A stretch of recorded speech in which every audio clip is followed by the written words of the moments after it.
Joplin residents are concerned for their pets after many receive mysterious letters overnight threatening to euthanize stray and feral cats in the neighborhood.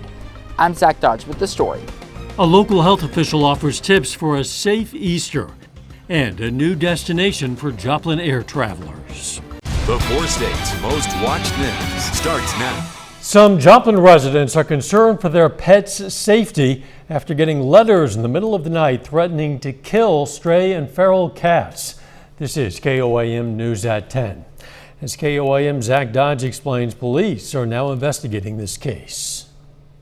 To Joplin resident Charlie Brown, his pets are more than pets. Mom lived in this house, and when she passed away, I started, acquiring cats, and they kind of filled the void for me. Over the last month, 2 of the cats that have been with him the longest, Mr. Kitty and Orange, went missing. Seeing these letters on our doors yesterday morning just confirmed what I thought. Not knowing what happened to him or what these people could have done to him, it's heartbreaking. He says a month ago, a woman in a red jacket talked to him in person, voicing concerns about the cats in the neighborhood. Then on Monday morning, Brown and several other residents in the Gray neighborhood found letters on their property that had been left overnight. The letter starts by saying that cat owners should respect their neighbors by keeping their cats on their property, and then goes on to say that any stray feral cat captured in the neighborhood will be euthanized starting January 1st.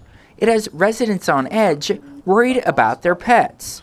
And the letter doesn't say who it's from, has misspellings, and security camera video shows a person leaving them in the middle of the night. So now JPD has started an investigation, gathering letters and security video to try and find who's responsible. Hope they catch him or her. So they're on top of it, and I'm really glad they are because it's a serious situation. In Joplin, Zach Dodge, KOAM News. Residents in that neighborhood have put together a roughly $2,000 reward for information that leads to locating the person. Joplin police also asked that anyone with information contact them. U.S. Marshals arrest a murder suspect who was released from jail due to a Supreme Court ruling on tribal jurisdiction. That suspect is Dakota Buzzard. Authorities arrested him today in Grove, Oklahoma. Authorities are still searching for his father, James Buzzard. The two are accused in the 2019 shooting death of Jerry Tapp at a home near Grove.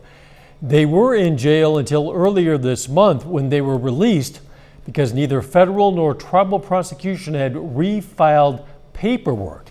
That was after the 2020 Supreme Court ruling that said Oklahoma prosecutors lack authority to pursue criminal charges against indigenous defendants. McDonald County, Missouri authorities are investigating how an argument led to a man getting shot with his own gun. Deputies were called to Powell, Missouri to investigate a disturbance yesterday afternoon. They say a group of people had been arguing about a mobile home when Rick Thurston began firing a pistol. Investigators say several people grabbed Thurston and the gun fired, striking Thurston. He went to another home where he called 911 himself. At last report, Thurston was getting treatment at a Joplin hospital.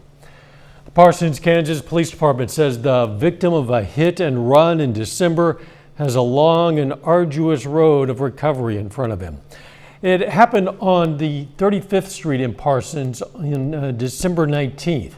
Authorities say the victim, Andrew Scott, was hit and left by the road. Police are still looking for the person who hit Scott. If you have any information, you are encouraged to contact Parsons Police. Checking in with Doug Heddy now. It cooled off a bit for us today, Doug. It did, Dow. We did still go into the upper 60s late morning into the early afternoon. Then a cold front dropped through, so we fell through the 60s into the 50s. So by mid-afternoon, it was cloudy and chilly across the region, and it's going to stay chilly over the next couple days. Still a lot of clouds out there. We have had a few random little sprinkles, but besides that, most of us have been dry. There is still the backside of the system. You can see a few little showers out across central Kansas. So as we go through the overnight hours for us tonight, a random shower or two, especially late tonight, we can't rule out. Temperatures are dropping back. Most of us are sitting into lower 50s. And as the clouds break up a little bit, we'll eventually drop into the upper 30s. Again, a shower late tonight. Kind of cool tomorrow. High temp of only 54. When is it going to warm up? We're going to look at that here in a bit. All right. See you soon. Thanks, Doc. Just a few weeks after announcing a new air service provider, the Joplin Regional Airport announces there will be a third destination added as well. KOAM's Chris Warner has more. The announcement came after American Airlines said it would no longer be providing service to the airport. The airport said that while Dallas flights would no longer be offered, flights to Chicago and Denver would be available. Tuesday, officials announced that Houston has been added as a third hub for travelers. The options and the connectivity that this provides over a single hub operation is just phenomenal, and it really is. And it's such a great opportunity for the community. Stockham says this is the first time since 1995 that the airport will have service to 3 different hubs, and those flights are set to begin on June 1st. Stockham says you can begin booking those flights as early as April the 6th. Reporting from the Joplin Regional Airport, Chris Warner, KOAM News. The Joplin Health Department says a 69-year-old man has died with COVID-19. His death brings the city's total COVID-19 deaths to 130. Easter is this weekend, and many local churches and organizations are planning Easter egg hunts and Easter worship services. With those events comes the opportunity for people to get together, indoors and out. Health officials say despite vaccines being distributed, it's still a good idea to play it safe. But if you have been vaccinated and have had your 2 doses and are about 2 weeks out from that, you should be fully immunized and should have no problem enjoying those family gatherings and get-togethers. However, I would caution that we need to be aware for those folks who have not been immunized, they are still at a greater risk. Bergner says while it's easier to be socially distanced outdoors, he strongly encourages those attending indoor events and services to remain socially distanced and to wear masks. Local health providers are offering more chances to get a COVID-19 vaccine. In Pittsburgh tomorrow, there'll be a clinic at the Lincoln Center. It's by appointment only. There is no appointment required for another clinic tomorrow at the Crawford County Fairgrounds. On Thursday, the Community Health Center of SEK is holding a no appointment clinic across from Lord's Diner in Pittsburgh. And Friday, Labette Health is holding a clinic at the Parsons Family Practice. For more information on these clinics and other clinics in the area, go to our website, koamnewsnow.com/vaccine. Less than ideal road conditions in Ottawa County, Oklahoma have locals and even county commissioners frustrated. KOAM's Bronte Sorotsky has more on what the county is doing to remedy these problems. Road conditions in Ottawa County have been the cause of concern for residents throughout the area. One delivery driver had to quit her side gig due to the conditions. My secondary job is to deliver food in this town for a few different restaurants and deliver apps, and there's nothing worse than the roads here. I had to stop doing those jobs because the roads on my car, it's not worth it. But there are people in the county working to fix these conditions. Stephen Chastain, Ottawa County District 2 Commissioner, is a local and says he ran for the position because he deals with the roads too. I ran for county commissioner last year, and the folks voted me in November was because of the roads. I come from the heavy civil road building side of the world, and this is kind of what I've done for a living. He says now he plans to strengthen the roads so their construction efforts don't go to waste when severe weather comes. He works in District 2, which covers more rural areas of the county.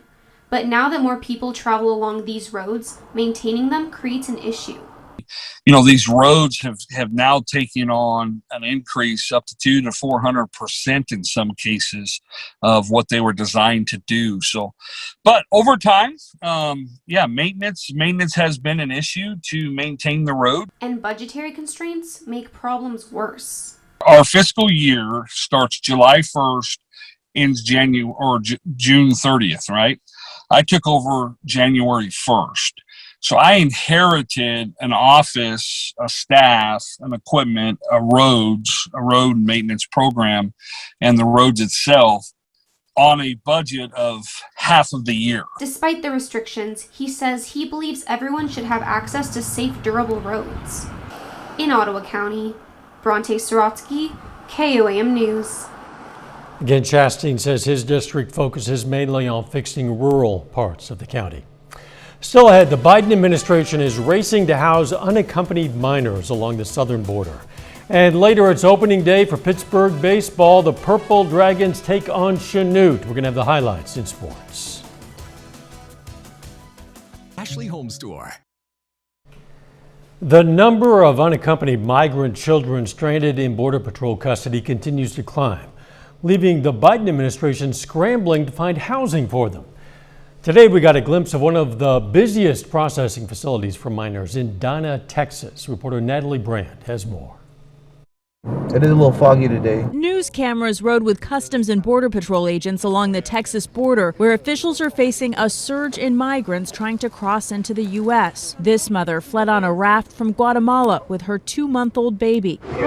She says there's too much poverty and violence in her country. The number of unaccompanied minors entering is setting new records. More than 18,000 are currently in U.S. custody. These are probably all the youngest that we have. Our cameras were also allowed inside a temporary border processing facility in Donna, Texas, where children are legally only supposed to stay for no more than 72 hours. I have about 39 kids that have been here for over 15 days. For whatever reason, they have fallen through the system or through the cracks. The Biden administration has launched an unprecedented effort to move the unaccompanied minors to more appropriate facilities run by Health and Human Services. HHS will open 9 emergency facilities with more than 16,000 beds, and it's considering additional sites. Tuesday, Texas Senator John Cornyn visited a shelter in Houston. We can't just put the welcome mat out for anybody and everybody in the world who wants to come to the United States. Democratic Congressman Joaquin Castro toured a short-term emergency housing site in his hometown of San Antonio. These are folks who just want their day in court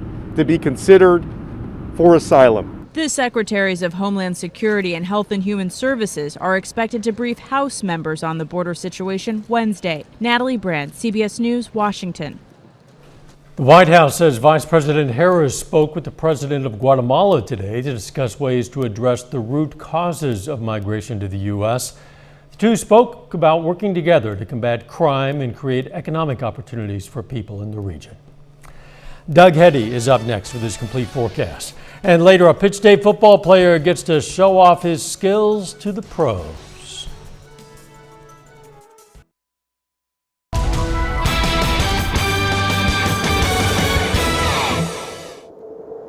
Well, it turned out to be a cooler afternoon and also evening, but we warmed up pretty good through the morning hours into the early afternoon as we went all the way up to 68, and then a cold front rolled through and our temperatures dropped through the 60s into the 50s. The clouds rolled in and just felt quite a bit cooler than what it has been over the past several days. But if we look back at the month, 20 of 30 days have been above average. So 2/3 of the month so far. Of course, we still got another day, and then April rolls right on in.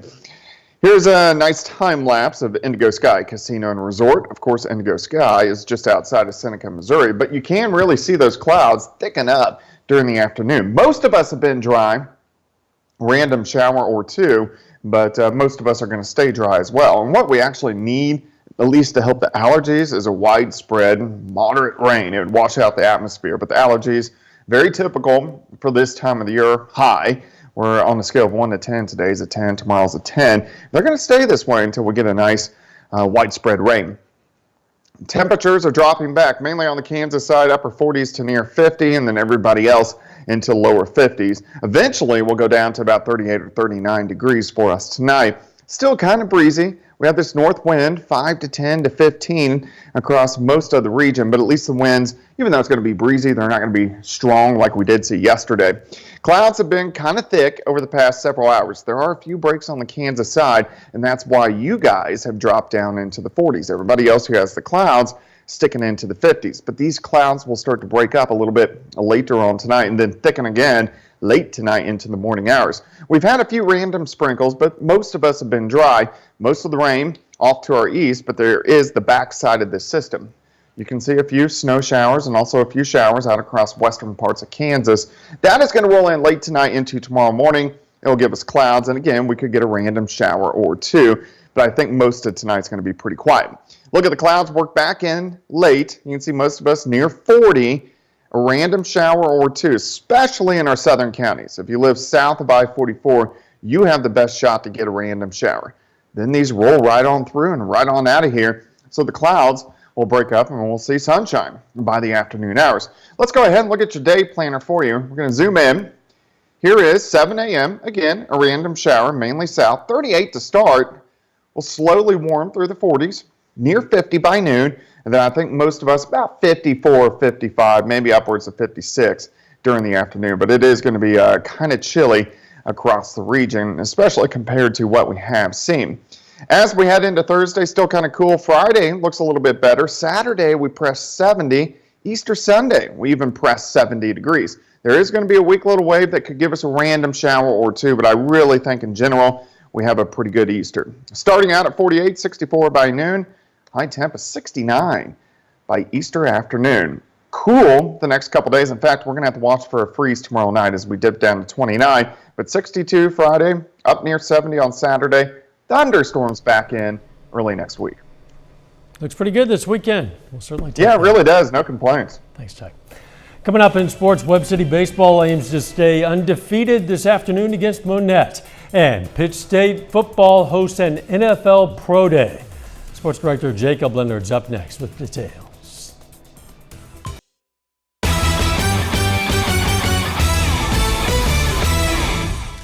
Well, today is opening day for Pittsburgh High School baseball. The Purple Dragons kick off their schedule at home this afternoon with a conference game right off the bat. Pittsburgh on the field today against the Chanute Blue Comets. In the first inning, Cooper Hayden pulls one down the line. Dawson Stegman comes home from third. Game tied at 1. Later in the inning, Jackson Turnbull, back up the middle, scores another. Purple Dragons jump out to a 3-1 lead after 1. The same score in the fourth. But here comes Chanute. Tyson Lucas to left, scores Brax Peter. Then bases loaded for Cam Custer. Big hit here. Custer clears the bases, 3-run double, puts Chanute back in front 5-3. This one actually goes 8 innings, but the Comets take down Pittsburgh 11-8. On the Missouri side, Webb City aims for a 5-0 start against Monette. Bottom of the first, Tragan Parker drives it out to center, brings home Devin Weathers. Cards lead by 1. A few at-bats later, Parker trying to swipe home on the pass ball, but throw beats him just in time. Webb City, though, leads by 2 after 1. The second inning, Weathers grounded to the right side, bobbled, allows one runner to come home, makes it 4-0 Cards after 2. Then in the third, pitch one hops to catcher, allows Jeremiah Leeming to make it home. Makes it a 5-run lead for Webb City. Then Parker, RBI ground out. Cards get 4 in the inning. Webb City now 5-0. They beat Monette 10-0. Frontenac softball kicks off its season today with a home doubleheader against the HUME Hornets out of Missouri. Frontenac won game 1 16-1.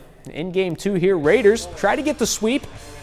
Head coach Cassie Rooms aims for her 200th career win. Mia Brown, hard to left, over the left fielder's head. That scores a run.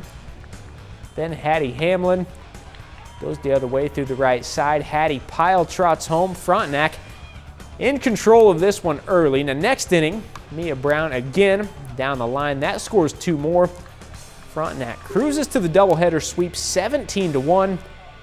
Raiders head coach Cassie Rooms gets her 200th career win at Frontenac. I went to school here, and so to be able to give back to a community that gave so much to me growing up, it's pretty remarkable. And the kids that go through this program, the kids that are a part of our school, you know, they're really great kids, and you know, they mean a lot to me. And so, you know, being able to build that success for them and have them buy into this program and make it so successful, it just makes everything so special. Pittsburgh State football hosts an NFL Pro Day this afternoon. Outgoing senior offensive lineman Zach Thomas worked out today, hoping to earn a shot in the league. Thomas is a 2-time All-MIAA selection for the Gorillas and was a team captain for PSU last fall. This is what we work for right here. Everybody playing ball, they work for this day right here. So for this day to finally be here, I'm just grateful. I just want to get my foot in the door. I'm just be happy with the chance that any team give me. And I promise you, I'm gonna work my butt off, and I'm gonna play ball because I'm a baller. That's what I do. Today's a big day for the Pittsburgh High School girls soccer program. Purple Dragons are in Carthage tonight, playing their first match in program history. And no doubt it's a tough one to start for PHS. Carthage 1-0 after beating Fairgrove 12-0 last night. The first 13 seconds, Keesley Elias puts it between two defenders, past the keeper for the early goal. Then Daniela Marquez over the goalie there. Tigers up 3 after just 2 minutes. Now 10th minute, Marquez again, this time going to the left side. Tigers up 4. Until the 21st, Carla Marquez pushes it downfield, sneaks it by for the goal. Tigers up 6. Carthage gets another shutout tonight, 12-0. And that's a look at sports. We're back with more news after this. Prearrange your Tune up today. Take time now to honor a local veteran, Staff Sergeant Charles Mason. The New Albany, Kansas native served in the U.S. Army, and we are proud to salute Staff Sergeant Charles Mason. He's tonight's 4th-state hero. Check back in with Doug now for a final look at the weather. Doug. All right, Dow, chilly for us tonight. We could get a random shower late tonight into tomorrow morning, especially in our southern counties. Down to 38, only 54 tomorrow, but we are going to get some afternoon sunshine. But a freeze tomorrow night. We dip back to about 29 degrees, so we're going to have to watch the trees and the plants, and then back to 54 again by Thursday afternoon.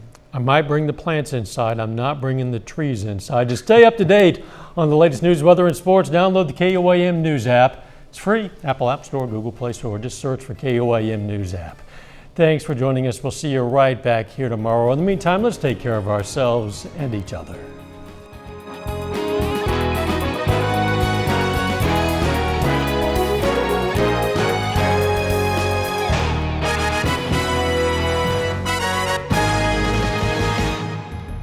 If you